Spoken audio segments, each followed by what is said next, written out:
सततच्या पावसामुळे बळीराजा जो आहे तो अति संकटात सापडल्याचं पाहायला मिळतंय। नंदुरबार जिल्ह्यात गेल्या 5 दिवसांपासून सातत्याने होत असलेल्या मुसळधार पावसामुळे शेती पिकांचं प्रचंड असं नुकसान झालंय।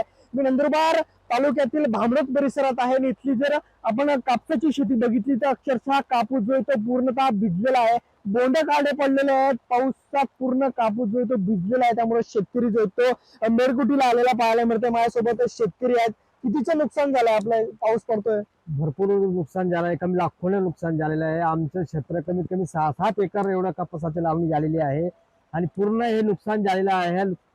हे नुकसान भरपाई कमीत कमी आपलं हे सरकारने द्यावी ही आमची नम्र विनंती आहे। कसं झालेला आहे कापूस हा पूर्ण खराब झालेला आहे। हा कापूस असा कोण घेणार आहे? हा कापूस बघा तुम्ही, एकदम नुकसान असं झालेलं आहे तर व्यापारी पण त्याला हात लावू शकत नाही, एवढं नुकसान झालं। आता मजूर वेचार आले पण भरपूर पाऊस चालू झाला, पाऊस जरा बी बंद होत नाही, काय करणार? फार नुकसान झालेलं आहे ह्या शेतकऱ्याचे।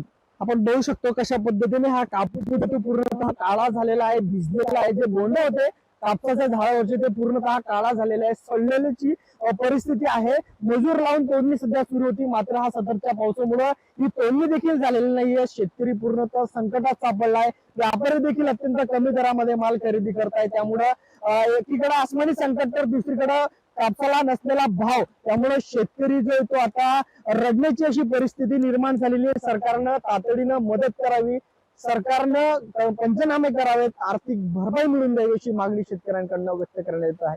सागर निकोडे, साम टीव्ही न्यूज, नंदुरबार। देश विदेशातील प्रत्येक घडामोडींचे लाईव्ह अपडेट मिळवण्यासाठी आता साम टीव्हीच्या सर्व सोशल मीडिया प्लॅटफॉर्मला लाईक, फॉलो आणि सबस्क्राईब करा। तसंच सर्व नोटिफिकेशनसाठी बेल आयकॉन प्रेस करायला विसरू नका।